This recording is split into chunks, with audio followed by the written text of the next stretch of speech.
I had a real bad case of alcoholism, real early onset. I don't think there's anything you could have given me or done to me that would have made me feel better than how I felt when I was drunk. I won't trade my whole life for that one drink. It's a low level yearning for God. Basically, like getting dropped off at daycare, like in missing your parents. At 17, I was a daily, all day morning drinker. 11 days after I turned 18, I caught a felony which stuck, and I ended up going penitentiary over that. After I got out of prison, out of like 10 years, there was like somewhere between 91 and 94 months that I was in some sort of institution, whether it was jail, rehab, halfway house, where I wasn't on the streets. He goes, have you ever worked all 12 steps wholeheartedly out of the book, every word exactly as it's written, doing everything it said to do wholeheartedly as if your life depended on it, with another man that's done that before? I usually don't say this because I know how ridiculous it sounds. I was in inpatient treatment for over 4 years. I'm begging God for another chance. I'm crying. I lose my car. I go to jail, lose my job, drop out of school because I'm in jail. Aaron looks like he's got a pretty good life. Aaron's doing okay. Where did this start? Like, let's pinpoint one event. It was the night I went to jail. He goes, we don't learn from our mistakes. He goes, we learn from the consequences of our mistakes. Our deepest fear is not that we are inadequate. Our deepest fear is that we are powerful beyond measure. It is our light, not our darkness, that most frightens us. We ask ourselves, who am I to be? Brilliant, gorgeous, talented, and fabulous. Actually, who are you not to be? You are a child of God. Your playing small does not serve the world. There's nothing enlightened about shrinking so that other people won't feel insecure around you. We were born to make manifest the glory of God that is within us. It is not just in some of us, it's in everyone. As we let our own light shine, we unconsciously give others permission to do the same. As we are liberated from our own fear, our presence automatically liberates others. Marianne Williamson. Hello, and welcome to Powerful Beyond Measure, a podcast about radical transformation, gritty stories, and the undeniable power of second chances. I'm your host, Matt Culp, a man in long-term recovery who believes in the power of grace, grit, and growth. Each week, we sit down with real people who've overcome real struggles, from addiction to adversity. No fluff, no filters, just truth, healing, and hope. The truth is that you are powerful beyond measure, and it is time that you knew it. Today, our guest is Aaron Hamm. I'm glad you're on the show today. Yeah, I appreciate you having me, brother. Yeah, man. So usually what we do is we'll kind of like get to know who you are, where you're from, how old you are, kind of your story, and then usually what happens is we kind of spitball and then talk about what happened, and like I'll have questions for you, and then kind of good stuff happens, back and forth afterwards. Yeah. I do appreciate you having me on, stuff like this. I enjoy stuff like this. And my name's Aaron Hamm, originally from Louisville, Kentucky, which is funny, not a lot of people guess that. I don't know why people either ask if I'm from up north or something like that. I don't know what that's about, but from no telling. But yeah, from Louisville.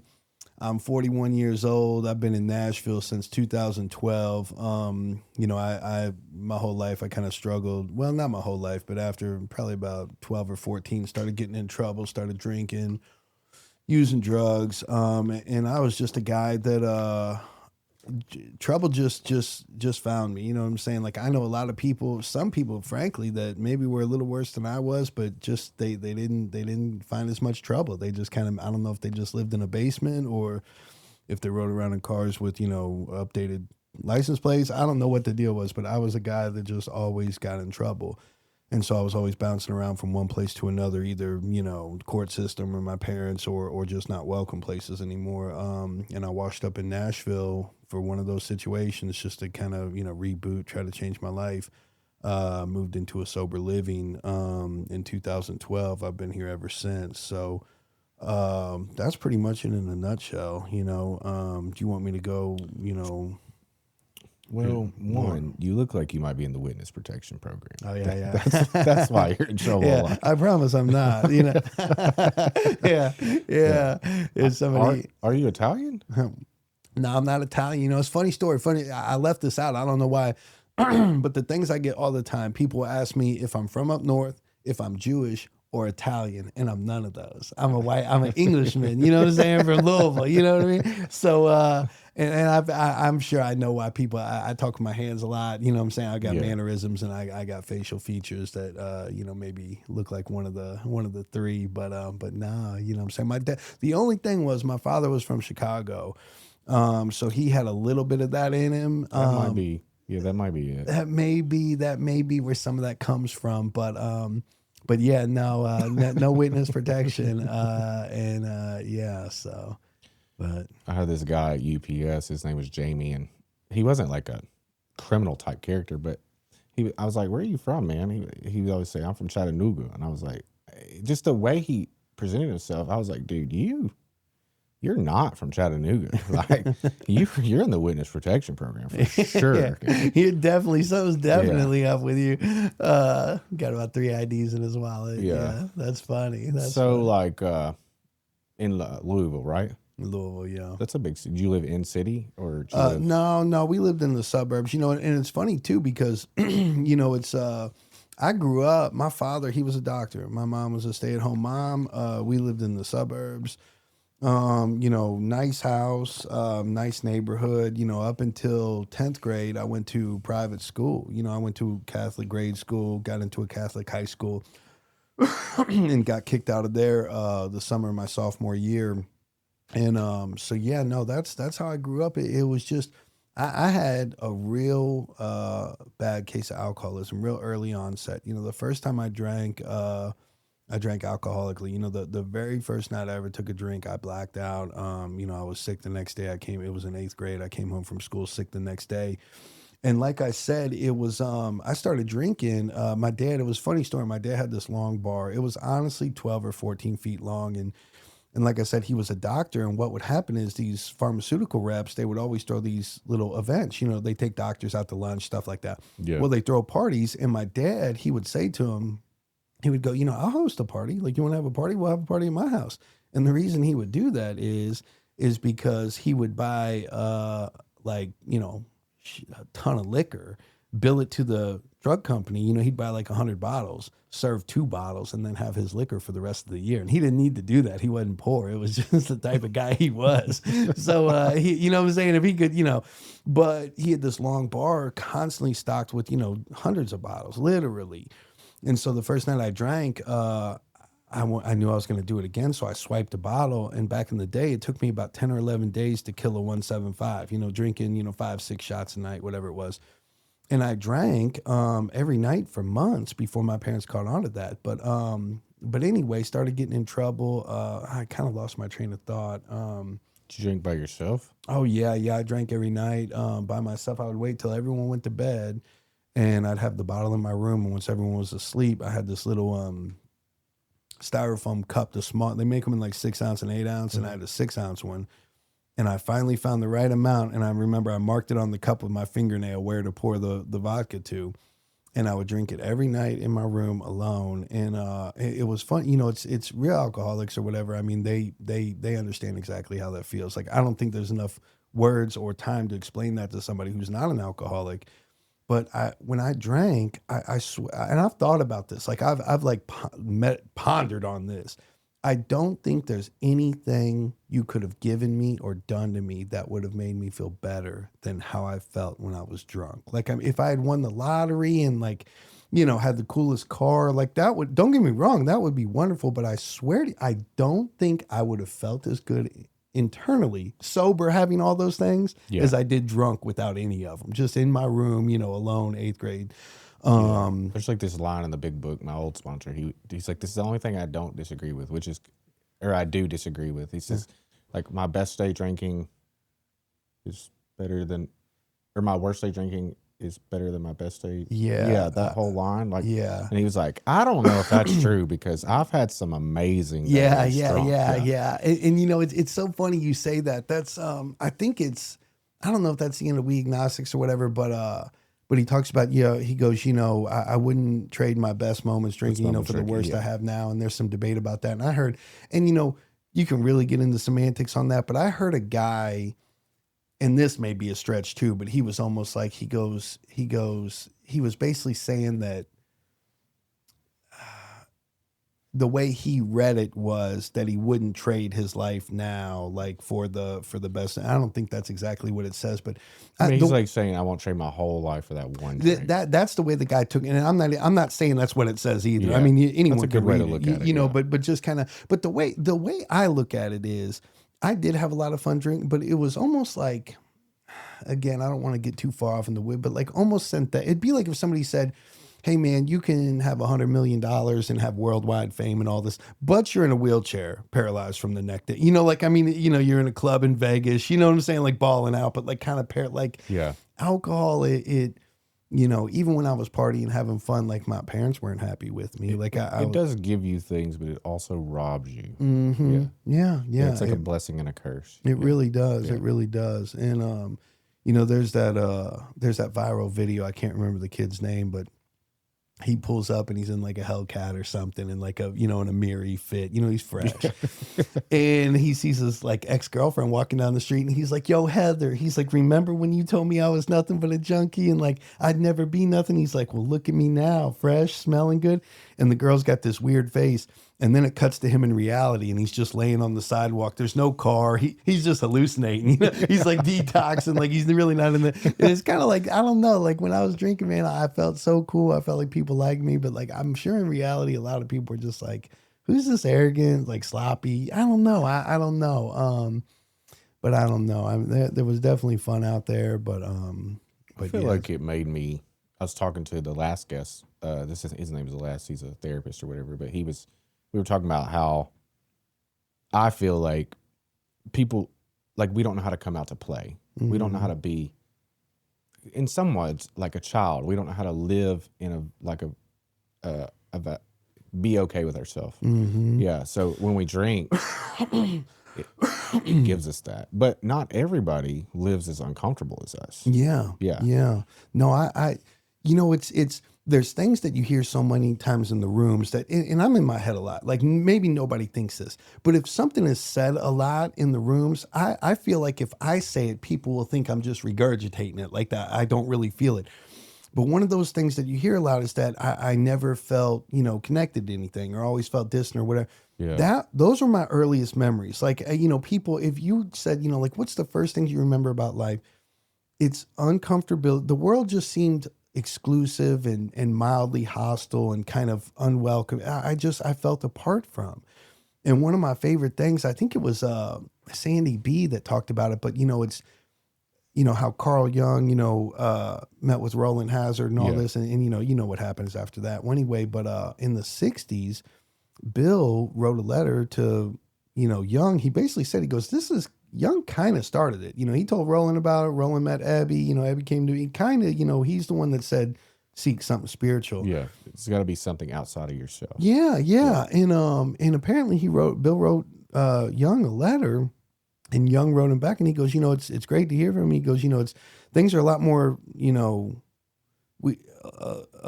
I can speak more freely now in the 60s than I could in the 30s without being laughed out of my profession per se. He goes, and he goes, what I found with alcoholics, and this is just one man's about, I'm not stating this as fact, but he said it's a low level yearning for God. And it's basically like getting dropped off at daycare, like and missing your parents, like he said, I'm of the opinion that's why when people try to live spiritually and help people and do for others, that the desire to drink or whatever dissipates. Yeah.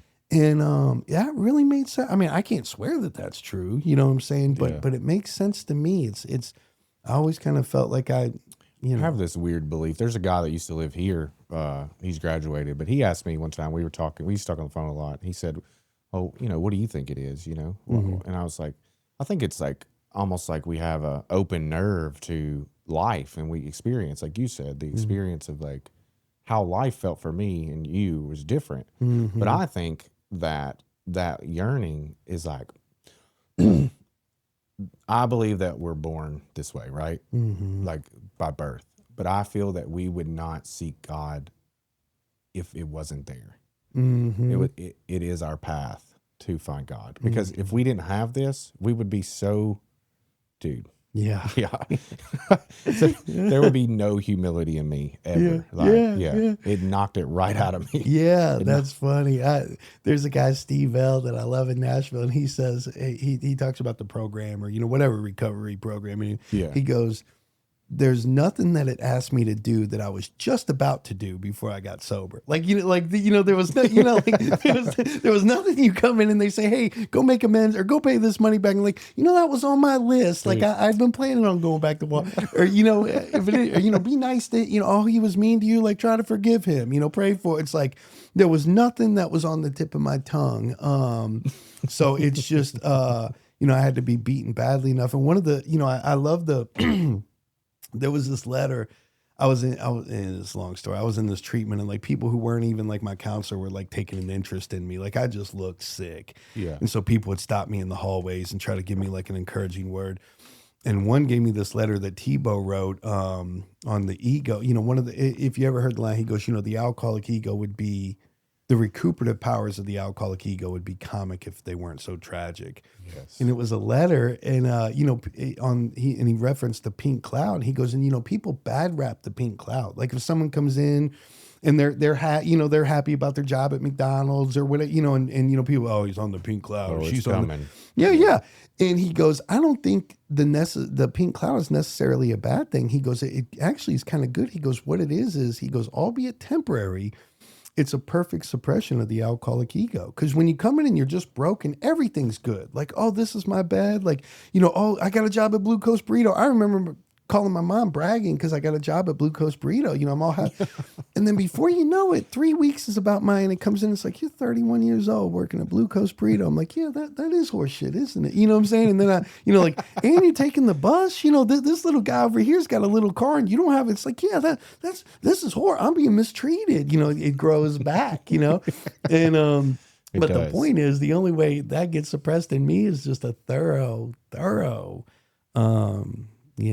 butt kicking, so, you know what I'm saying? It's the only way we learn. Yeah. But anyway, it was funny how it works. All right. So, Kentucky, like what happened when you were in high school after that? Oh yeah. So, I started, I think that's where I was going earlier. When I started drinking like, alcoholically and habitually. And after a few years of 2 or 3 years of drinking, my parents sent me to rehab, and I started flunking out of school, and I got kicked out of the good high school the summer after my sophomore year, and I had failed my sophomore year. So I go to a new high school, a public school, and we have, there's busing in Kentucky. So it's all different walks of life in this high school. It's not like if you live in a nice area, it's a nice high school. It don't work that way. And it's all different demographic and that's how Memphis is. Okay. Yeah. So and I started going to this new school, and there was, a kind of a cultural influence there, but two, you could cut school. There's no real rule. You know what I'm saying? Like, and it was really, and what actually happened was, the summer I got kicked out of school, my parents got divorced and my mom moved out, and my brother went to penitentiary. And so it was just me and my dad in the house. And my dad, he worked normal hours. He'd get home at 6 and he liked to drink. So he'd get home at 6, 6:15, 6:30, start drinking and be, asleep in bed at 7:30. And I've kind of got the run of this house. And one of my buddies moved in that was 21 or 22. So that was, just liquor every day. You know what I'm saying? And so all those combinations came together. And at 17, I was a daily, all day morning drinker.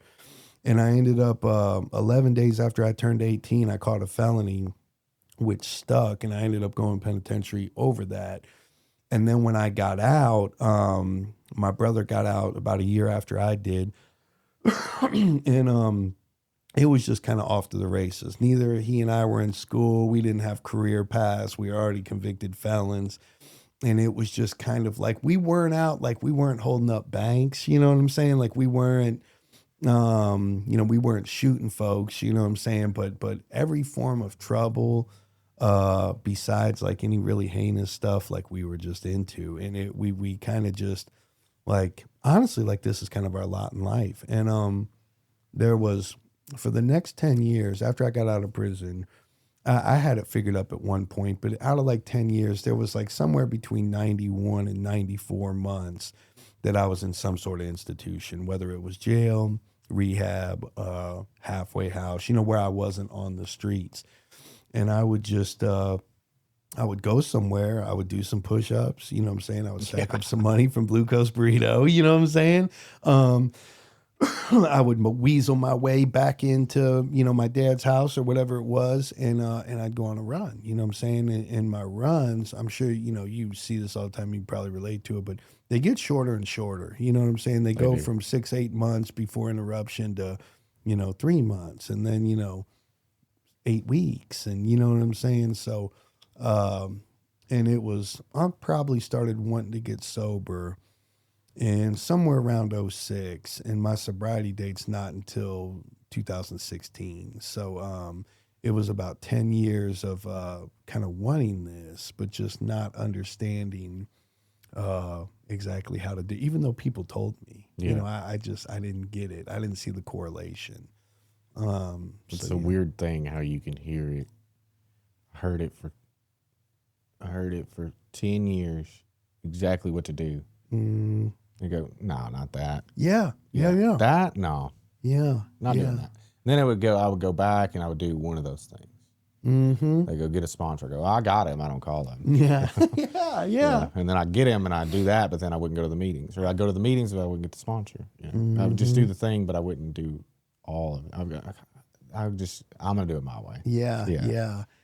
I had a bad habit. I thought, like say the steps on the wall, for example, I thought if I read them and somewhat agreed with the concepts and saw some benefit to them, that I had somehow done them by like acknowledge, or, my sponsor would be like, read page, read 60 through 63 or something. I read it and I'd be like, oh yeah, that's good. That was a good read. And I felt like that was within me. Like I had somehow, I wasn't doing any action. Osmosis, huh? Yeah. And it's just, and I heard a guy say one time, it was so beautiful, but, like if somebody wanted to get in shape, like we were talking about earlier, like, he said, imagine if you did everything that an avid, fitness enthusiast does, except workout. You go to the gym every day at 5 a.m. You drink a protein smoothie. You make friends with everyone in the gym. You ask them why they do workouts the way they do. And, and how long do you rest in between set? You do all that, and then after a month you get on the scale and absolutely nothing's changed. And you know what I'm saying? You say anyone that looks like Matt's just genetic. They're just born that way. Like I'm just not a guy that can get in shape. I've been in the gym every day. And really, I hadn't been lifting the weights, you know what I'm saying? And when I lift the weights, all that other stuff helps tremendously. Commitment and supplements and gear and all, and I mean, clothing, not, you know what I'm saying? But but independent of actually working out, they don't work. And that's the thing. I would stay in a halfway house and I would like show up in meetings, and I would swear to you, like if you put a pistol that I was doing it, but I wasn't working the steps. I wasn't no service. No, you know what I'm saying? Like wasn't doing really what it took. And I would swear to you that I was just too bad off. Like that's a great analogy. Yeah. No, I heard it. I love it. Like, cause it's accurate. You know what I'm saying? It's, yeah. I wonder how many other people think I knew I'm reading off the wall. I know I'm reading it off the wall, but I wonder how many people think that. Like, I bet a lot of people do. I mean, I have a lot of guys that probably think that. They think they're doing what they're supposed to be doing. Yeah. Well, the last time when I got sober, I wrecked my car. I go to jail, and it was the fifth time I had gotten a DUI, but I only got charged with second offense because misdemeanors expire after 7 years or something. Plus, they were in different states, and I don't think some of them crossed. But the point is, I'm sitting in jail. I'm doing the 45 days, and they let me go to treatment. After like 30 days, they let me split up my sentence and sent me to Buffalo Valley. But the point is, when I get out, I knew this was a curtain call for me. And so I'm calling people, kind of saying my goodbyes without saying that, like just thanking them for everything they did for me and, that type thing. And my sponsor at the time, he goes, why don't you just come back to AA?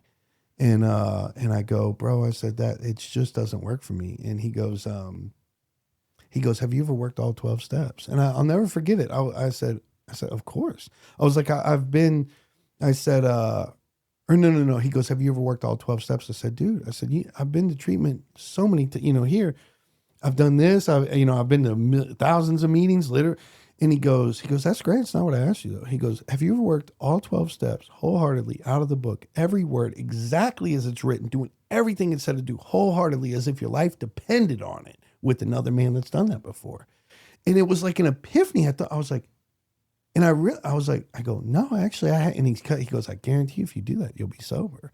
And I knew he knew it, but it was, if you had asked me up until that point, if you worked the program, I'd be like, hell yeah. A lot of people don't believe this. I usually don't say this because I know how ridiculous it sounds. I was in, you know how you go to inpatient treatment for a month? I was in inpatient treatment for over 4 years. I know how that sounds. I was in the healing place 16 months. I did 5 months at a place called VOA. I was in 2 stints. did 5 months at the ranch, 2 and 3. I did 5 at Mar and Atlanta, and I did 5 at Buffalo Valley. What's that other one? Mar, MARR. It's like Metro Atlanta Residential Recovery or whatever. Okay. But that's 36 months in 5 centers. So like, I'm not saying that, like, you know how you say, some kid that, they have all these far-fetched stories. Like, that's the God's honest truth. Yeah. And, stand to reason, I had somehow at some point accidentally done this program, but I really hadn't. And, I was struggling another time, and I remember my sponsor, he goes, don't answer these out loud. He goes, just answer yourself. He goes, how many times in the last 30 days have you opened the book and read some literature? 0. Like in your free time, 0. He goes, how many, meetings have you been to in the last, not many. He goes, how many times have you called me other than to take? Not many. He goes, how many times you met with well, not. How many times you meditate? And he goes, if you were scaling the program, like if it was a test, if it was a final, he goes, you'd get 5%. He goes, like, and you're claiming it's not working. He's like, you're just not doing it. And this is all stuff I never would have thought about. I thought living in a, halfway house it doesn't get any more AA than that. Like, no one is doing more than this. Like, and it's just not anyway, you know what I'm saying? Like, if you need help, come ask me. I'll tell you how to do this. Like, I wasn't doing anything, but yeah, I never knew. So. You sound like Bob D. You know who that is? Oh yeah, he's like my hero. You sound like him. Yeah, is that right? Yeah, your voice inflection. Oh, that's funny. Yeah, that's it sounds funny. like him. Yeah, I'm gonna listen to him today, and I'm gonna send it to you. You what? I'm gonna send him to you today, so you'll be like, that does sound like. Yeah. No, he's a hero of mine. It's funny. I not this time, but a previous time I was trying to get sober. I had 9 months. And I remember I found him on Facebook. We weren't friends and we'd never met. And I messaged him probably this 9 month, like, hey, bud, like, listen to you every day. Like, thanks for saving my life, just some, shit. And he messaged me back like a day or two later, that 3,000 miles away, Cool. Yeah. And I just remember thinking, and it's funny, he's a guy, I'll bring him up. I'm like, oh, I love him. And they'll 3 or 4 different people over the years, they're like, call him. And I'll look at him and they'll go, he'll pick up. Like it's just, he's just apparently just, one of the guys, he just moved, but he had like 20 years, but that's his sponsor. Or no, that's his grand sponsor. Okay. Yeah, so he is like accessible. Yeah. It's I think his sponsor is, dang, I can't remember his name, but he's out of Ohio. Okay. This I can't think of his name. Yeah, I he's can't. Pretty big, but he's under him. Okay. Sandusky, Ohio. Okay. Which is a pretty big recovery community. Yeah. Yeah, and Denver, I heard Denver is like really good. I've heard that too. Yeah. Don P. Yeah. Oh man, he dude, I could listen to him all day. Yeah. Yeah. I could too. He has one talk that I've listened to the same talk. If I'm being like, no exaggeration, at least 5 times, maybe 10. Yeah, and they're 8 hours. It's 8 hours. Oh, no, this was just like his regular story, like Oh. Don P. Like when he just told his story, it's Yeah. labeled something like Don P. Aurora. Okay. And I could pull it up, but he has a few parts in there that just bring tears to my eye. They're just so sincere and so genuine. But yeah, funny story. I was meeting with my sponsor. He used to do 7 a.m. meetings at his office, and I was on the bus, you know what I'm saying? And I'd have to hit a connector. So I'm catching the bus at like 5:42 or 5:46 to get to his office at 7. And before I'd ever heard of Bob D, he told a story that Bob always tells. And it's, Bob, he like lost his job and his girl moved out and his girl dumped him and his roommate left right after he'd taken the third step. And he goes, and I was heartbroken. I couldn't afford my rent with a roommate. He goes, now my roommate moved out, I'm screwed. He goes, and then I lose my job. So I certainly can't. He goes, and my girl, I thought I was loving my life, leaves. And he's like, and he goes, but my sponsor was telling me this before I ever knew who Bob was. He was telling me this in his office. And Bob says, he goes, if God had come down and said, hey, listen, Bob, this girl you're with, like, she's not for you. Like, I know you don't see it, but she's actually about to get drunk. She's going to take you out with her, cause a lot of damage, even, it's bad. Can we cut this out? Would that be okay with you, Bob? And Bob says, if God had brought it to me like that, I'd said, sure, cut her out. And he goes, and I'm not saying, he goes, but if God had said, your roommate, there's going to be a guy moving to town that needs a place to live. And so we want to get your roommate out to put this guy in here. And this guy's going to be involved in H&I work. He's going to get you super involved with jails, all these you're going to end up being a circuit speaker. Because of this guy's introduction to the H&I, go worldwide, touch tens of thousands of lives, like get to know everybody. How beautiful. Would that be okay with you, Bob? Because if it was presented like that, I would have said, yeah, get the roommate going. And he goes, in your career, I know you think he was working in treatment. He goes, I know you think you love this career. And he goes, but this is dead end for you. Like you can do bigger things just on, circuits, but whatever, blah, blah, blah. We want to get you out of this career, put you over in this other job where you can work your way up, end up buying into the company, and then end up getting an income to where, your kids are set for life. Like you'll never want for anything. Like, would that be okay with you, Bob? He goes, if God had said that, I would have said, sure. He goes, well, all three of those things, that's exactly how it happened. He goes, but in the moment, it just looked like I got dumped. My roommate left and I was jobless. Yeah. And I had a similar, I learned that, excuse me, Sam told me that in like 2012, I didn't stay sober. And it was a weird series of events. When I relapsed, it was a funny story. No, it's not funny at all, tragic. But I was sober for like 19 months. I'm doing good. I'm working in treatment, which is like the pinnacle. You know what I'm saying? Like to have that lanyard, like you wear it when you're off work, like you wear the lanyard to Kroger, I'm working in treatment. I'm sponsoring guys. I failed out of my third sophomore year in high school to go to penitentiary, but I took this placement test sober and I got into a community college and they give me a scholarship. I go study abroad from Nashville State. It was the tensest scholarship, living big. And I ended up relapsing, and I thought I'd blow my only chance, and I'm begging God for another chance. I'm crying. It was a mess. And I ended up wrecking my car. It only had liability insurance on it, so it's totaled out. I lose my car. I go to jail, lose my job, drop out of school because I'm in jail. My apartment does the 72-hour eviction on me because I'm a danger. Somehow they found out about the wreck. All my, I can't get my stuff out of there. I'm in jail. Lose everything.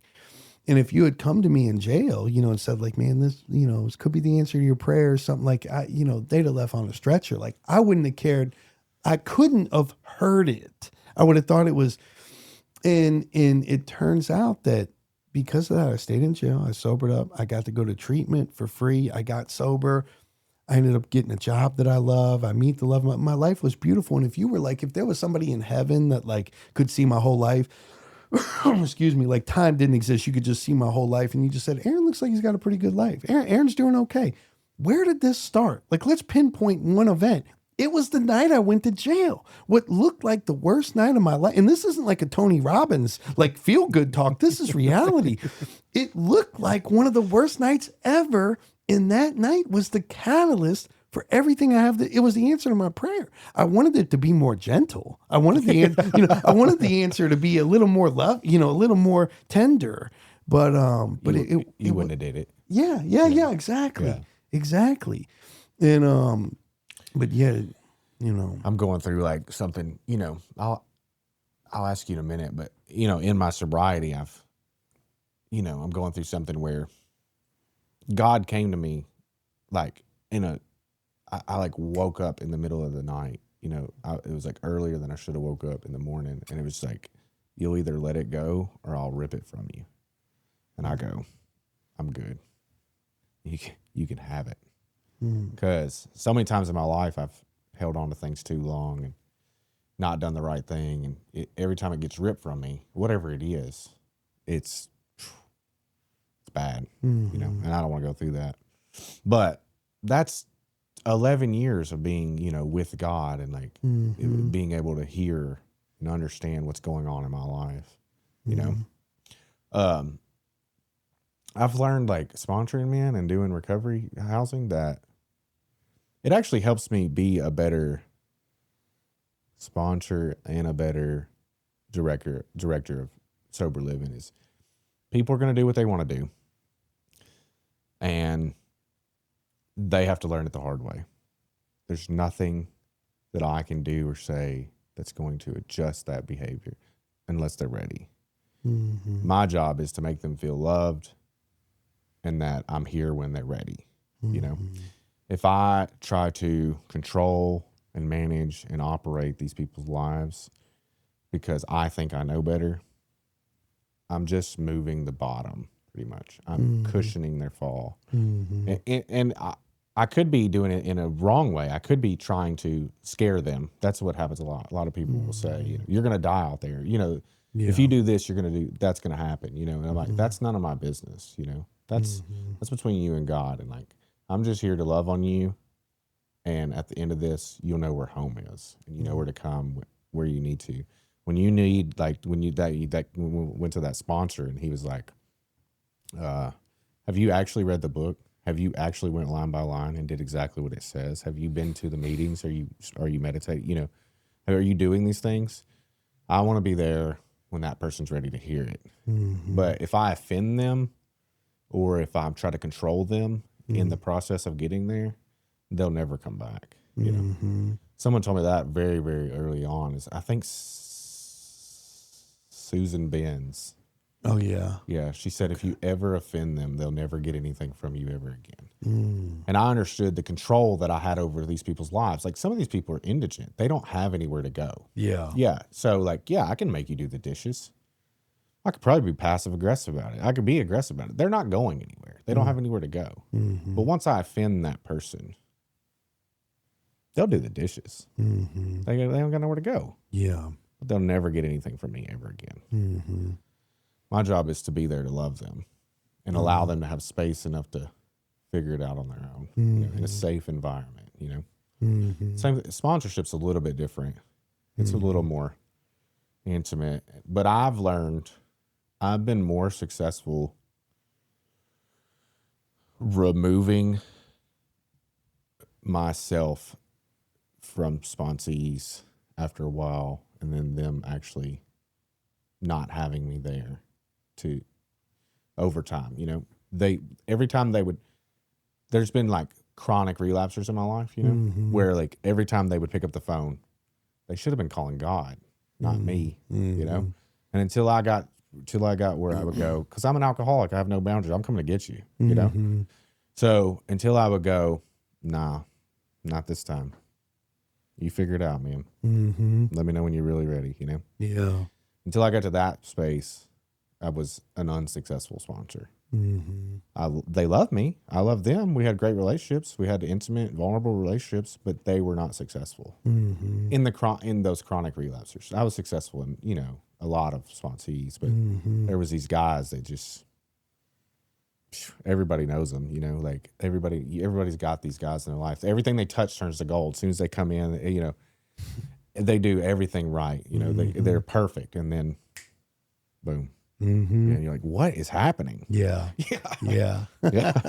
Yeah. That's funny. I was like that.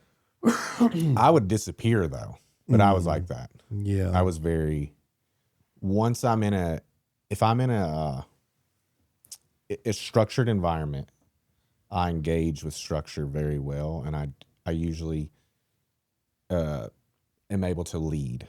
I lead immediately, you know? And then when that happens, it's like that alcoholic ego comes back. Is what happens, you know? Yeah. Yeah. But then I would just, they talk about like a series of sprees. You like pull it back down on your head, something like that. That's what would happen. Yeah. Like I would just be like, just yank on it, man. Yeah. And I would do, I mean, I would leave. I would disappear. Yeah. Yeah. I'm a leaver. Yeah. As soon as I get enough money, just fuck it. Yeah. About $800 or $900 in a little savings account, get a motel for a few weeks. I was usually pretty good at, I could come in, I could get a really good job really fast and then get the money pretty fast. I've always had an ability to not be an incredibly high earner, but usually in the environment I'm in, I would be able to. I've really never walked into a job and never got the job that I wanted, you know? Everything has always went pretty well for me. My problem is I would always mess it up drinking. And Yeah. I get that. Yeah. I do. It's, you know, people that know my story, you know, little enough to, you know, get a feel for me. But usually parents, sometimes spouses, sometimes kids, sometimes, you know, whatever. But usually parents, they'll call me and they'll say that, like, say their son or whatever is trying to, you know, just struggling. And they'll be like, what did it take for you? Like they think I have this, like, you know, formula. Yeah. Or, you know, that, or like some horrible event, like, you know, like you've been blah, blah, blah. Like what finally took, and what it was a combination of a couple things, but, you know, and I'm happy to get into that if you want, but one, I remember when I was in this last time, I did a month in jail and I had done a month at Buffalo Valley, and I had the option to stay and do a peer-to-peer for 90 days. For $80 a week in room and board. And it's not super appealing. And I remember I called my dad, and I had been sober a year and a half before this relapse. So I built up, you know, a little, like, you know what I'm saying? Whatever. Yeah. And I remember I called my dad and I was like, you know, I really need to get back to Nashville. I was like, that's where I'm the happiest. And he goes, you know, I'm not helping you do that. I'm not paying for a halfway house or anything. And I said, okay. I said, well, if I'm going to stay here, I was like, let's, you know, I need $500. I was like, all I had was the clothes I got arrested in. And I said, I have no clothes. My shoes have holes in them. And he goes, no, I'm not sending you any shit. You know, I'm not giving you anything. And I was like, let's be real. Okay. I was like, 200. I could probably get a pair of sneakers, some sweats. And he goes, no, not 200. And I said, can you please send me some cigarettes? He goes, no. He goes, I'm not doing that. And I was like, Dan, I was like, what's up? You know, I'm trying to do good. You know, I've been, you know, I'm got it tough here. And he goes, Aaron, he goes, I'll never forget it. He goes, this isn't a punishment. He goes, I'm not even mad at you. He goes, we're just done here. He goes, if you get sober, I'd love to see you, talk to you anytime, come here the holidays, do whatever you want. I love you more than anything. It's just, but I'm getting off this ride. He didn't say that, you know, but he goes, we're done here. And I remember thinking, like, this is it. I either stay sober or I'm living outdoors for the rest of however short my life is in between little jail sentences. And it was, and don't get me wrong, it wasn't like in the past, he would be like, here's the credit card. But, you know, he'd put me up in a sober living. He'd send me some clothes from Walmart, you know, and it was just over, you know. And I just remember, you know, Scott L., he said this one thing, he goes, you know, people, you know, they say, you know, we learn from our mistakes. We learn from our mistakes. Everyone's heard that. He goes, that's false. He goes, we don't learn from our mistakes. He goes, we learn from the consequences of our mistakes. He goes, and when somebody comes in and swoops up and cushions those consequences, he goes, the lesson's not learned. And it was like you were saying, you know, I've found the people who are ready to get sober, myself included, they don't have a lot of gripes. They don't have a lot of opinions. They don't have a lot. You can say, hey, you know, we're painting the bedroom. You're sleeping on the living room floor tonight. And they're okay, like in the corner, or can I sleep in the middle? Like, can I use the TV or no TV? Okay, or no TV. Okay. It's just the people that got the questions and why do I have this chore? And I don't want to work over. I mean, you don't want to be judgmental, but it's just kind of like, homeboy, like you were not, and my ego it's a lot softer now. Like I'm like, I've always been a sweet guy. I'm not a tough guy. You know what I'm saying? I never was. Like if there's some people, if their phone rang from a random number and the person on the other end was like, come outside, I want to fight right now. They're out the door. They don't care who you are or how many people. That's not me. I want to know who's in the car. I want to do you have weapons? Like what's the problem? I'm not but I used to be I used to be more aggressive and confrontational than I am today. So my ego would get involved with it. I'd try to, you know what I'm saying? If I would try to submit people, or whatever. And I just never had luck with that. No one ever came to me and like, thank God you were such a dick to me. Like otherwise it's usually like you say, just be a good example, be a loving like spirit. And then like you say, they call you 18 months later and they're ready to get sober. So I love that, man, because that was so counterintuitive to how I would treat it. I think the thing that you're talking about, the mom, well, what happened, Mm-hmm. I think that's what happened. The thing you said, like, I didn't get sober until my mom died. There was nobody else on the other end of the line. Mm-hmm. I was in county jail. I don't have anybody paying for cigarettes. Mm-hmm. I don't have anybody sending nothing. Mm-hmm. Nothing's coming to the treatment center. Mm-hmm. And I had every time I've been to county jail, I'm on the box, I'm on the phone, Mm-hmm. and then she's mad. She's at some dude's house, and I'm beating the phone up. Yeah. And then I'm writing, and then I'm getting commissary, and I'm doing the whole thing, Yeah. And the last time, there was a part of me that knew nobody was out there, Mm-hmm. and there was another part that I was like, I don't want none of that. Mm-hmm. I don't want anything from the outside. Mm-hmm. And then I ended up in Buffalo Valley, the same situation. I ended up at Buffalo Valley because the judge made me go. I wanted to flatten my sentence. Oh, wow. Yeah, this was the 9th treatment. And I was like, listen, waste of time.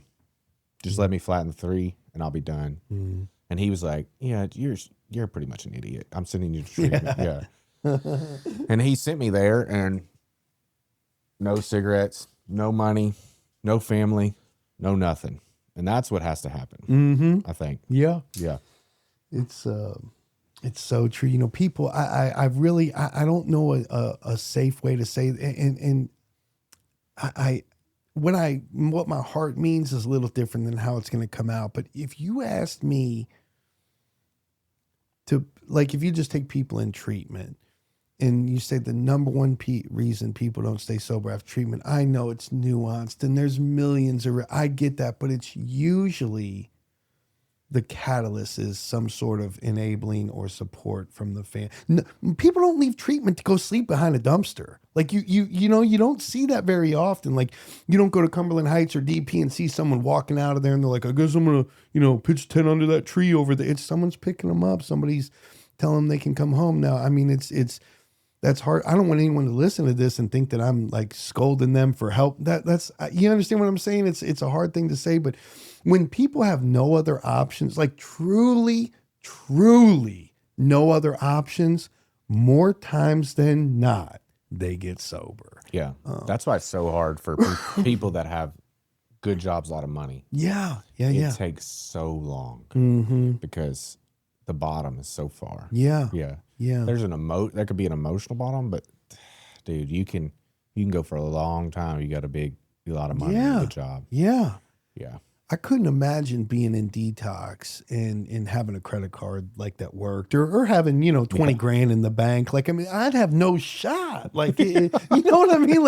I couldn't, because how miserable it is and being in jail with a $5,000 bond and having 20 G's somewhere and a girl on your team. You know what I'm saying? Baby, grab the debit card. You know what I'm saying? Yeah, Come just come over. I don't, but that I wonder that all because celebrities, some of them, some of them that it's man, how tough must that be? You know what I'm saying?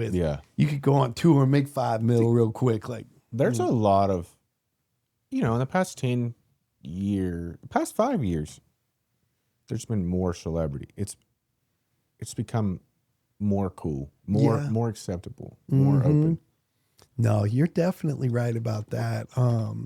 Even, the mainstream or pop culture or whatever it is catching on kind of the nodding out in the car and the part, that's not where it's at. You know what I'm saying? I don't know if it's because so many people are dying in the advent of, you know, the fentanyl, you know, or what, I don't know what it is, but you're right. It's kind of like sideburns in the 70s. Like it's kind of phasing out. You know what I'm saying? Like, I think naturally the world is becoming more health conscious in general and more mental health cautious. That is true. Yeah. And they're very like, even even teenagers, they vape. Mm-hmm. But when it comes to like smoking weed, copping, going to get, that's not happening. Mm-hmm. When it comes to even like social media, they're not involved. They observe, but they're not really involved like we are, or you know. And then like, I think they're a little overboard where they're like, I just, you know, like, hey, did you put in your college application today? And they're like, I just wasn't feeling it. You know, it's a little much. You know? Where we were like more, we overwork ourselves. We overdo things. We're more go-getters, but to the point of our like deprivation, pretty much. Yeah. No, I have a that. propensity to like be a workaholic, you know. Mm-hmm. Yeah, I do too. Yeah, and that's a bad thing. Like, I can't imagine ever like it being enough. Like even the thought of retiring, like, because I've thought about this too. There's no sum of money you could hand me right now or wire to my account, and you'd be like, where I wouldn't work, like where I'd be like, it would immediately just be like, well, shoot, I mean, this is going to cost that. I've got to get this house, and that's going to take down the. I that unsatisfied kind of disposition, or you know. I think it's Bob D, but he talks about, I got this brain or ego, and it's, you know, like I get a new car, and then the second day it's the wrong color, you know, and then the third day it costs too much. You know, it's like I have all this excitement, and then I just destroy it. You know, One thing I've learned, like, I've been really cautious of like, I'm really good at not being a workaholic now as much. Mm-hmm. I'm very cautious of it and understand like it was a control thing for me more. And then I enjoy being active and working, but I choose to like, okay, I know that I like working. So instead of working 16-hour days, which I'll do, I'll work 5 hours every day. But I'll like be very like in tune and purposeful about what I'm doing. And then I'll take the other time for myself. But that's been like a new thing or later in sobriety. I mean, my early 20s or my late 20s in sobriety, like, whew, dude, I think I could handle it, but I was doing like 20, 25 tasks a day, just like not stressed out, being fine. Just like, and then when I think when I turned like 33, 32, it was just like one day I woke up with just anxiety, just like, and I got to reframe my life. It was like, it couldn't be that I'm overworking and doing all this stuff. It couldn't be that it couldn't be this stuff. Nah, not the obvious thing right here. Yeah. It couldn't be that. I mean, I've like really been more health cautious in my life, you know? Yeah. I'm kind of taking that step too. You know, it's the one thing I'm really trying to wrap my head around, and there's some beautiful stories about this. Bob D talks about like where he really goes in depth about his house and his cars and his income, like, you know, not an attack, like in the opposite of attacky way, where how it just doesn't make it. He said one time, he said, you know, he goes, throwing stuff in that hole, like whatever, the new car, new relationship, he goes, it doesn't fill the hole. He goes, but actually it makes the hole bigger. It makes it hungrier. And it's true.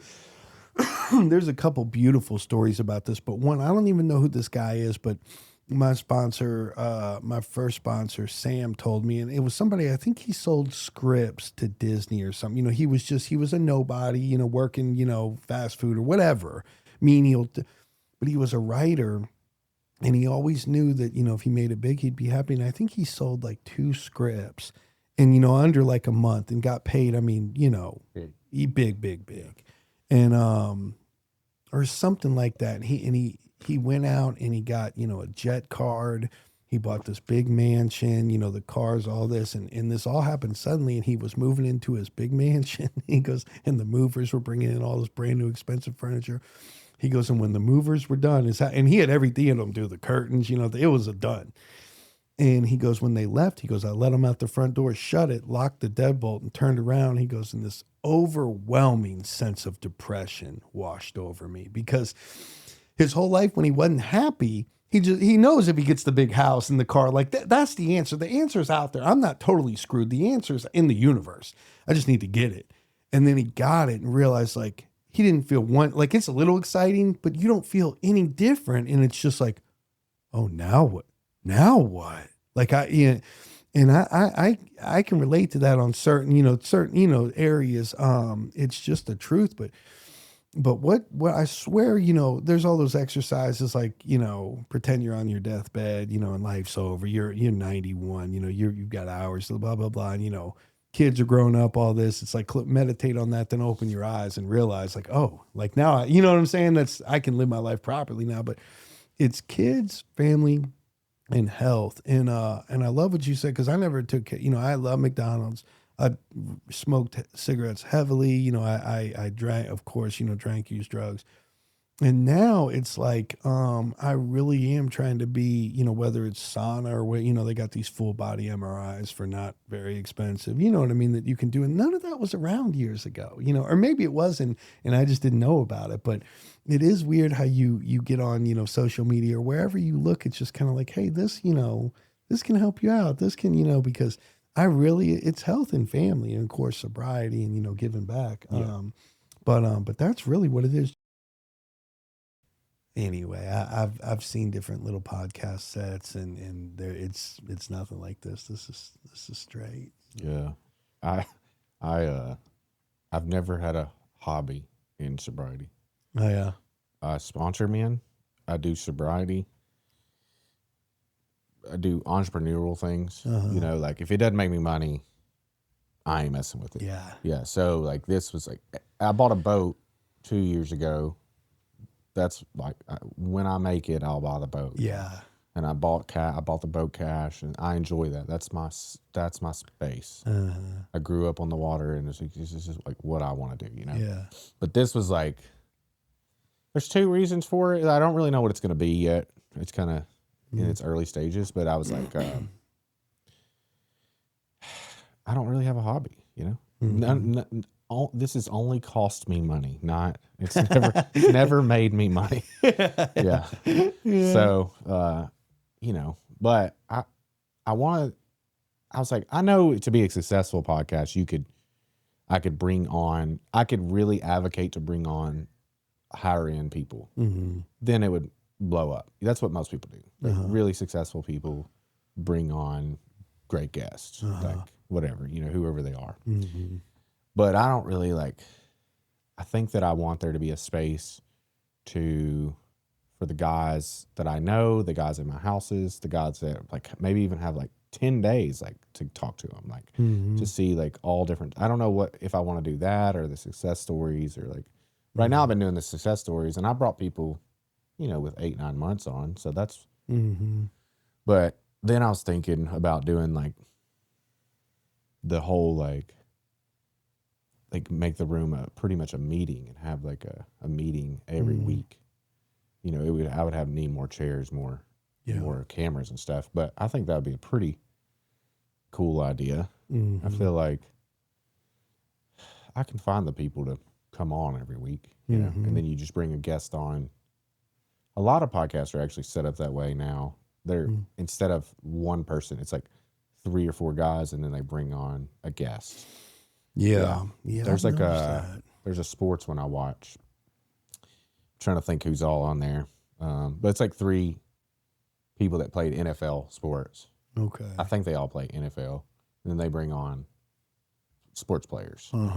It's called something, but it's a good, you get more like the banter. Yeah. Because that is important. You know, it's, I noticed, I know what you're talking about, because somebody, you know, there'll be whatever it is, like the Diary of a CEO. It's usually one-on-one, and that's like you say, they have super interesting people that can just talk for hours about, physics or whatever. Yeah.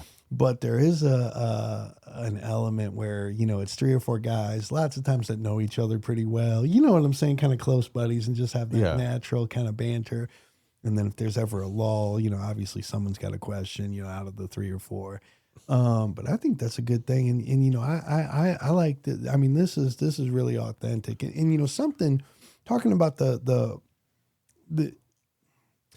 there is something to be said for being authentic and like wanting to help regardless of if it benefits me. And the funny thing is, it almost always ends up benefiting me. Sure, you know, like when now other people, I swear to God, it's like some people I know D-bags, whether they're celebrities that I don't know personally, but you can just, I mean, you know enough about them, you know, they're not great people and they seem to have success.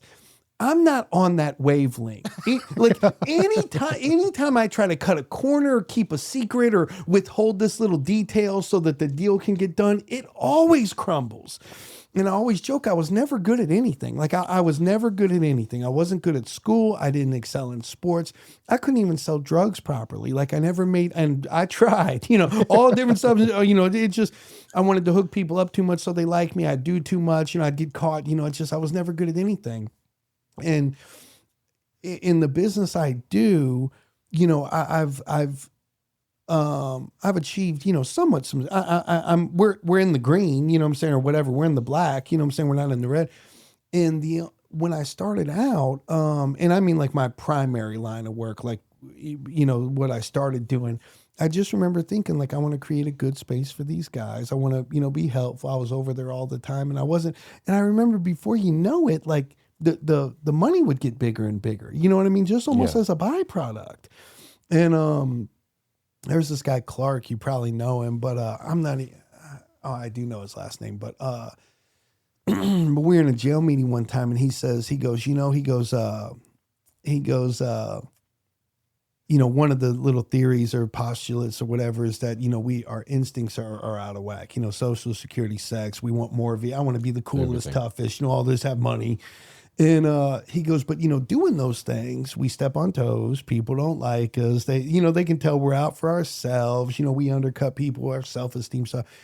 He goes, but it's like, he goes, I believe God put like a little catch-22 or like a little trap door, like in our DNA, that where it feels good to do for other people. And that's like really where, you know, like, you know, success. It's like if you ever played the original Mario, you know, the original one on Nintendo, Mario 1, and you're running in the castle and it's all bricks and you look and you see like there's a few bricks that look a little skewed. They're just ever so slightly off pattern.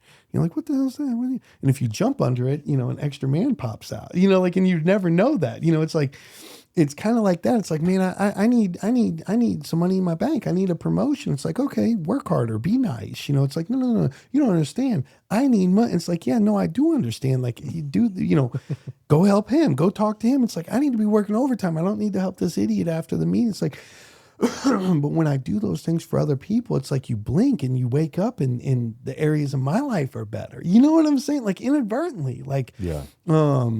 But anyway, it's funny how that works.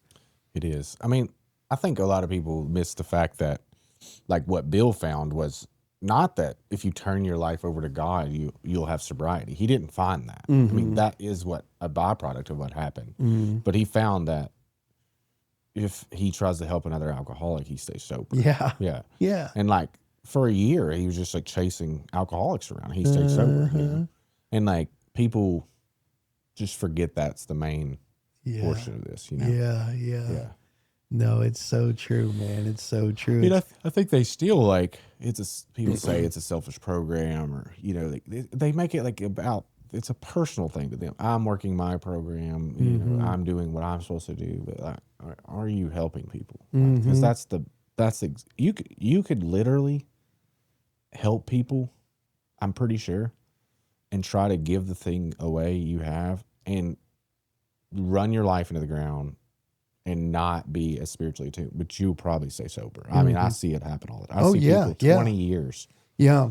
Yeah. Are you going to be a perfect good person? I think there's you know, you need to have balance around what you're doing, but it is a successful model. Yeah. Yeah. I always, if there was a reality show where everybody that was sober, you, me, you know, all of Yeah. our sober buddies, if we got one newcomer, I get a newcomer, you get a newcomer, he gets a newcomer, and they said, I'm not saying this is right, I'm not saying this is correct, but if the object of the game was, they said, all right, Aaron, you can give your newcomer one piece of information, 30 seconds or less, one directive, and you get to give your newcomer one directive. Everyone gets to give them one directive.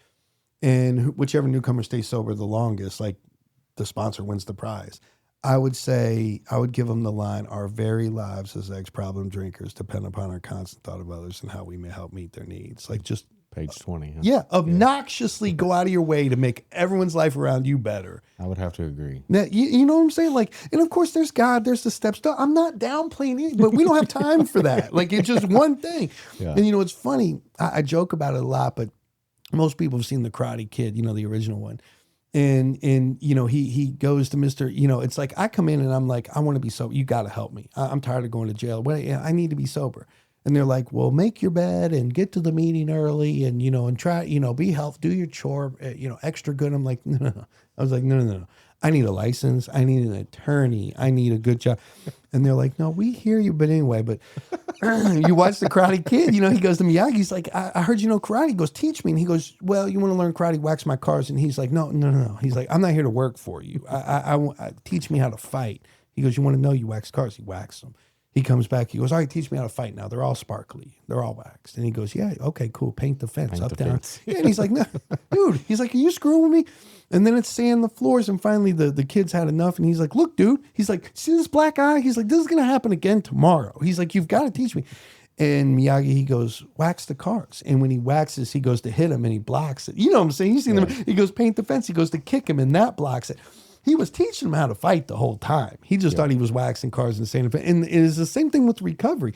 The stuff that they tell me to do, it seems so unrelated to me getting better and staying sober. You know what I'm saying? Like, it seems almost like the opposite. Like, you know, I don't know. Like, anyway, you get the point. But it's like they're teaching me the whole time. Yeah, it's what's that word? Dang. Man. I have the word too. I hate when that happens. But, you know, if you do all this stuff on this wall and you do these steps, like everything in your life will be fine. You know, like it's dang, I can't think of the word, you know, dang, I always say it too. It's like a paradox. Oh, yeah. It's a paradox, a spiritual paradox. Like, yeah, I need a job and I need, you know, none of this is going to do what I need to do, but I wake up and it's all done, you know? It's kind of like tithing. Like people will say that in the world around sobriety, if you take sobriety off the map, there's only one other thing in the world that people say. They'll say, if you tithe, somehow, some way, you have more money or you have, your finances are better. Yeah. Yeah. And that's the only thing else in the world I've ever found that's like a paradoxical thing. Like, okay, I'm going to give them 10%. Somehow I'm going to get up more money. It's true though. And you can't trace it back. Like it's, you know, Bob Darrell, he had that thing. He said, you know, back, you know, before electricity, they really had gaslit lamps, you know what I'm saying? Where in a lamplighter every night would have to climb the little ladder on the lamp, light it. And he goes, you know, if you were in, you know, whatever, you know, London or wherever they, you know, any city, he goes, if you went onto a hilltop at dusk and looked down, you know, and the city's a mile away, he goes, and, you know, half the lights are lit up. He goes, you'll never actually be able to see the lamplighter. He goes, but you can look at the lamps that are lit and you can tell where he's been. You can tell he's been there. And if somebody asked me today, you know, like, how did your life get, you know, a lot better than it was? Like, what happened to your criminal record? How do you stop going to, how do you support, you know, a family or, you know, you understand what I'm saying? Like, or how do you, it's not like, well, I took a left turn here. You know, there's almost no way to explain it. It was like, I tried to do what other people said and like tried to, you know, not hurt anybody, like, and tried to be nice. And it just, and now I have all this or whatever. And I don't mean all this. I mean, you know, family, you know, I haven't been to jail in a while. You know what I'm saying? Like that, you know, decent life. And, but yeah, it is. It is such a paradox, man. That is a good way to put it. I have two questions. One is, in your sobriety, approximately you have 9 years? 9 years, yeah. Yeah. In your sobriety, have you What have you ran into? Is there an experience where you've pretty much had to use program or spiritual tools? You became depleted, or is there a time that that's happened? Yeah, there's been several great or small. One big, probably the two biggest things that happened to me were my dad and my brother died suddenly, 75 days apart. My brother was murdered, and my dad had a sudden heart attack. So it's not like they were sick and you knew it was coming. It was just like here one day, gone the next, like in succession. Traumatic, yeah. Yeah, and my brother, the guy who did that, walked free. He didn't even get arrested that night. And what happened was my brother was at my dad's house. My dad was in Florida, and my brother was drinking with one of his, buddies. We knew this guy for 20 years. He was, how we live. And my brother and him were fighting off and on. And the guy got a crowbar and he beat my brother, so badly that he bled out and he died, like half hour after they fought. And when the cops show up, the guy, and who knows what's the truth, but the guy was like, "Oh, I felt threatened. He came after me." And Kentucky's got a stand your ground law to where if you feel threatened, you don't have to run. It doesn't matter if you're on private property. It doesn't matter. It doesn't matter if you feel threatened. You can do whatever you need to. And since it's basically just this guy's word against a dead guy's word, my brother had this huge, lengthy criminal history. I mean, I think it was just kind of easier to just say, you know what, we're not going to prosecute this. We can't prove anything. It's not like, and I had to deal, that was really dark, because I lost my brother. And we, the last time my brother and I spoke was horrible. It was bad. And what to do about this guy. And, I got to be real careful. I don't like people that kind of go out of their way to try to sound, you'll tell somebody, you'll say, "Oh, somebody, mistreated my, kid," or, and the dudes would be like, "Oh, if that was me, I'd be in jail right now." It's like, no, you wouldn't, because somebody's already done something to your family and you're not in jail now. But you have that kind of ego, like, I need to do something about this. And I remember, and I don't want to say I went to a dark place, but I was eyeballing a dark place. Sadness, grief, resentment, all this stuff. Yeah. And I remember my sponsor, he goes, I want you to close your eyes and think of 2 or 3 of the worst things you ever did. He goes, not the biggest crimes. He goes, and these aren't mine. I'm just saying, he goes, maybe you spit in your mom's face. Maybe you stole all your kids' Christmas gifts right before Christmas, to get some dope. What? Just the most despicable, shameful things. He goes, if you had a time machine and you could go back and take back 2 things in your life, that you're just the most horrified that you did. He goes, think of those. And I closed my eyes. He goes, open your eyes when you got them. I opened my eyes, and he goes, are those 2 things that you thought of an accurate description of who you are? I said, no. He goes, do you feel bad about them? Do you wish you could take them back? I said, yeah.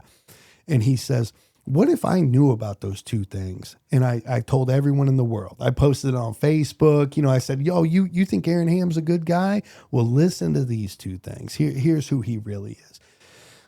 He said, would that be fair to you? I said, I don't think so, no.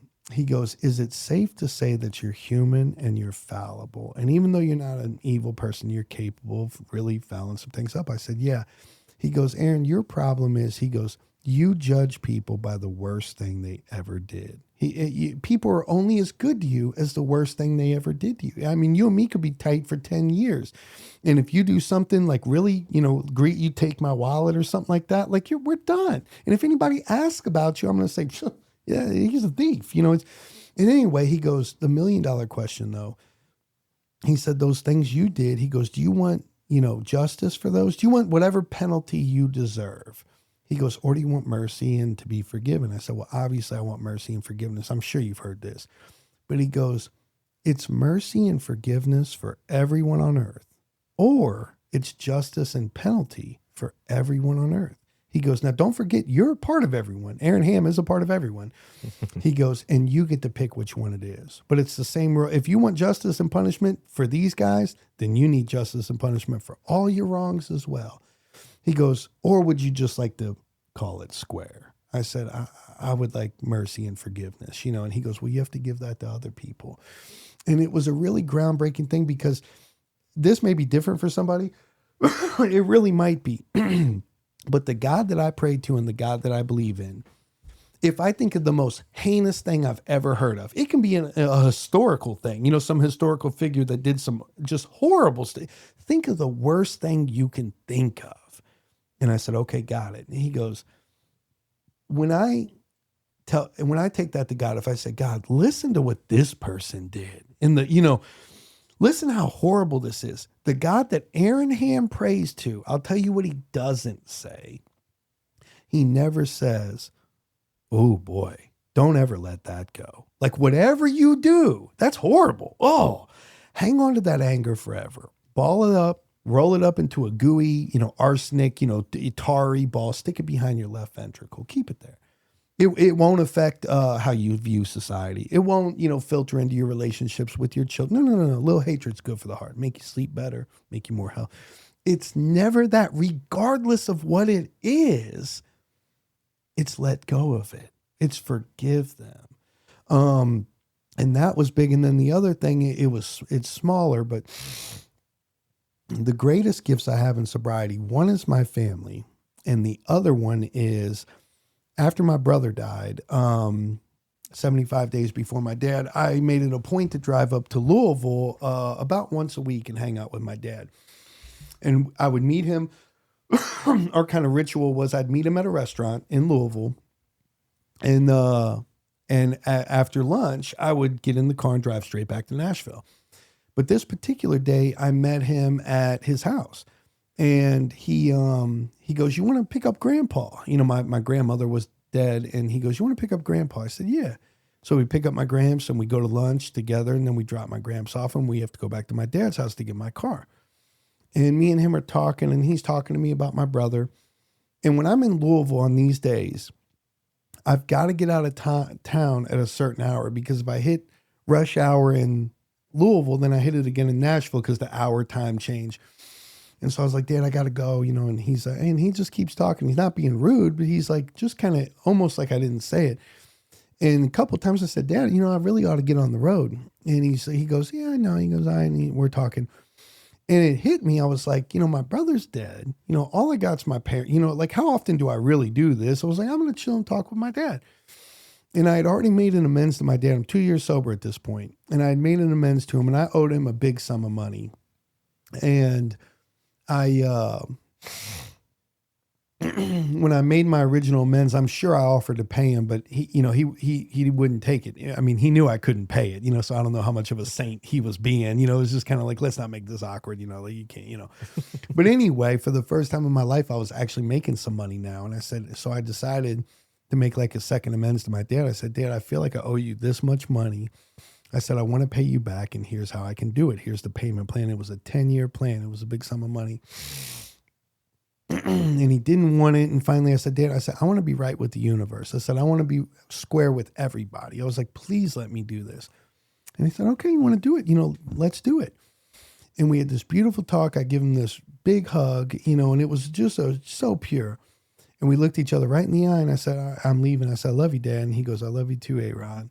And I leave, and 8 days later, I got a call that my dad had died from a sudden heart attack. And if somehow someone had told me, that was the last, time I ever saw my dad, that beautiful meeting. If somebody had told me before I was up there that day, they said, Aaron, this is the last time you're going to see your dad. Like, I'm an angel here to enlighten you, make it count. If there's anything you want to say it. Anything you want to do it. This is the last time you ever see him. If you had told me that, the conversation I would have had would not have been one word different than the conversation I had. And the most beautiful gift is I was just following the tenets of the program by doing that, a gift of the program. And then after he died, about a few months went by, and it's no secret what I do. I'm doing sober living. And we take bottom of the barrel cases. We're not getting guys out of Betty Ford, whose parents stroke a check for the month. We're getting low, but indigents. And these guys would come in, I'd make them get a job. It takes them a week or two to get a job, a week or 2 or 3 to get paid. And then they're $1,000 in the hole and their check's $444 and they bounce, and they go get high. They get shame about it. I'm out. And so I was like, what I really need to do is do a free program for these guys. I said, if I get a house, I can make it a free 90-day program. No strings attached, no grants, no donations, truly an amends. And I figured out how much the house would cost, the mortgage every month, how much food would cost, the bills. And I figured out how long I would have to run this to make an amends to my dad.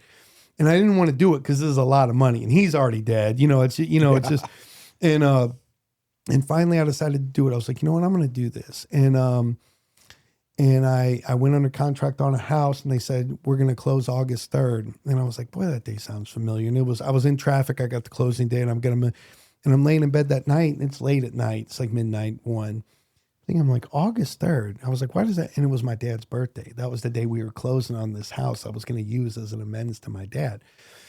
And so I'm doing this free house and we buy it, we do it. And this is the end of the story. I appreciate everyone's patience, but we got volunteers coming out here to run these groups, and these guys, they had to copy the big book to get in. They had to hand copy 164 pages to get admitted to this program to weed out all the BS. And so we got, a house full of guys, and we got volunteers, and the guys there volunteering. And he goes, man, how'd you do something like this? How do you get these houses? And I said, when my father passed away, I said, he left me a little bit of money. I was like, that's how I've gotten these houses. I'm very transparent about that. And he goes, man, I'd love to do that. And I said, I go, well, if you want to do that, and I was like, I can just get a house and lease it to you. And he goes, oh man, that'd be great. And so that happened. And then he wanted a second house. He wanted a third house, and then other people, anyway, it evolved the nature of my business. And so anyway, it's just a funny thing that just by trying to do right, we talk about like giving money and end up making more. I was just trying to make an amends. And from that, truly, honestly and humbly, it spawned this kind of business idea that is what I do for a living now. It's fulfilling. It's everything. So it's just, it's to your point earlier, it's just funny how in trying to do the right things, I don't know if we put ourselves into a different type of dimensional, it's almost like you walk through a door that you never would have otherwise walked through. And anyway, so dealing with the resentment with my brother's death, that was very eye opening, and just the fruits of the program, trying to do what I thought was right and reaping, benefits from it, so. Dude, that's an awesome story. Yeah. No, thanks, man. It's really, it was really, it was really a good thing. You know what I mean? All right. So the podcast is It's Powerful Beyond Measure, which is based on this poem. It's called Our Deepest Fear. Mm-hmm. So each guest we ask, what is your deepest fear? So when you answer, you'll say, my deepest fear is. Mm-hmm. So think about it and then answer the question. Okay. You can have as much time as you need. Okay.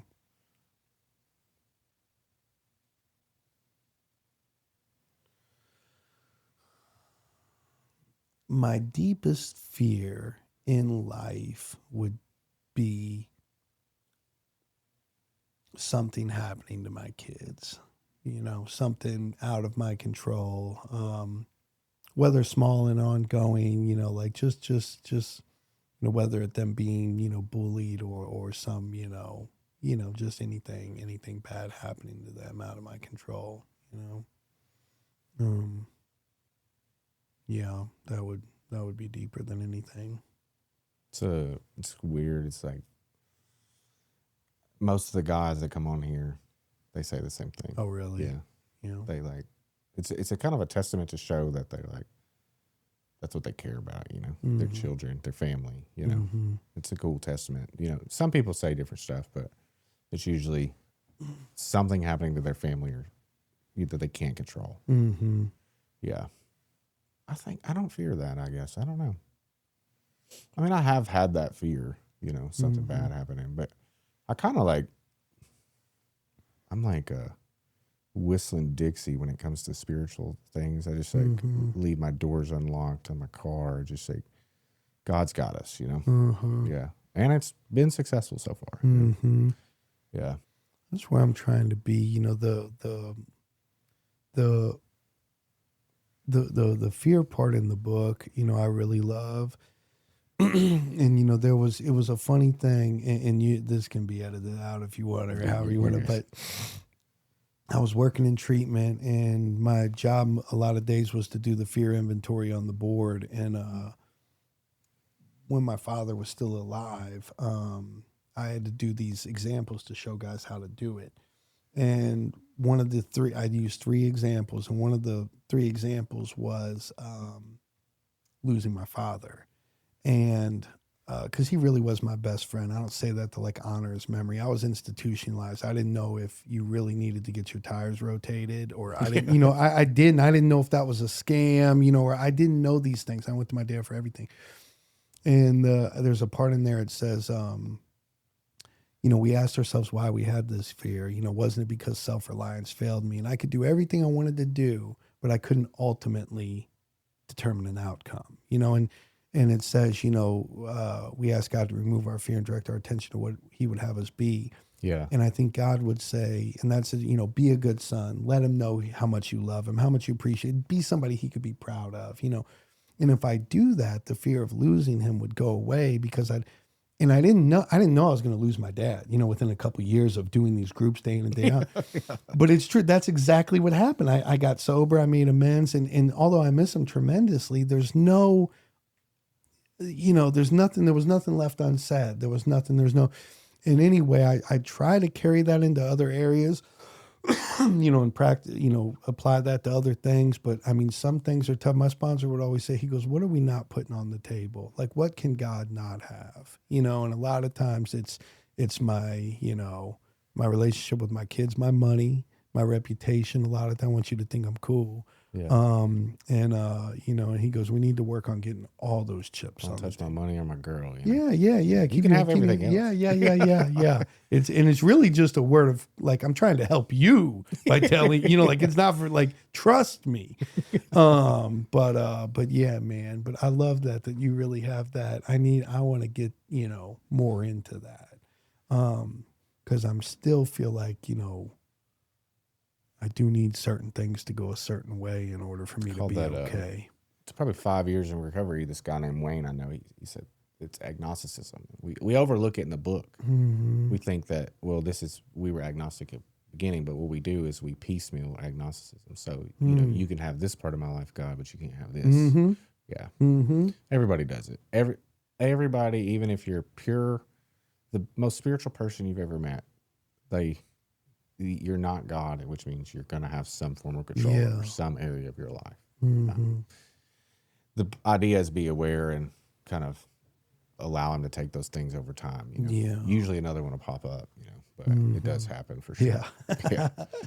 Well, that's good to know. That's encouraging. I've gotten a lot better with a lot of them, but one of the things, and this is almost neither here nor there, but God's way really is a better way. Like there was this meeting. I was newly sober, and I used to go to this kind of who's who meeting. It was called Prime Time out off Sneed Road. And everyone there was, you know, successful real estate agents or attorneys or, you know, BMWs.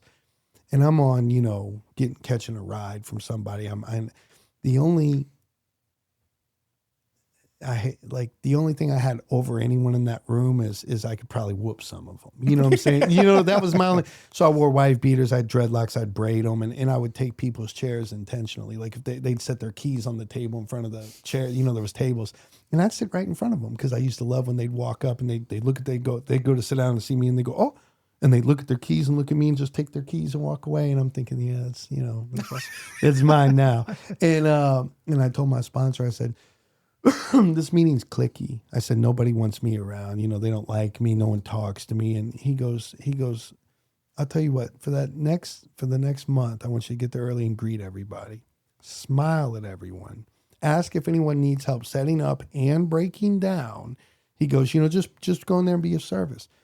And I always thought, you're a mark. If you act nice and smile, people take advantage of, you know, they won't respect you.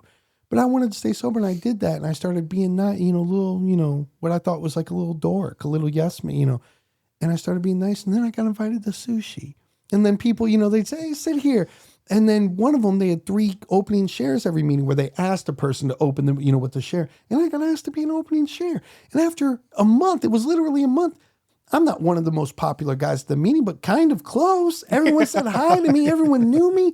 And I realized it was me. Like, that was God's way. It was a better, they weren't judging me. I was being a prick to them. Like, you understand what I was reaping what I was sowing. Yeah. And it was just, and I've had lots of little things like that now. Like making amends, you owe this money. Well, the hospital will never miss it. It's like, hey, and my credit score's up. And doors are, like, it's just like, it really is a better way. Yeah. And, but I will forget that in certain areas.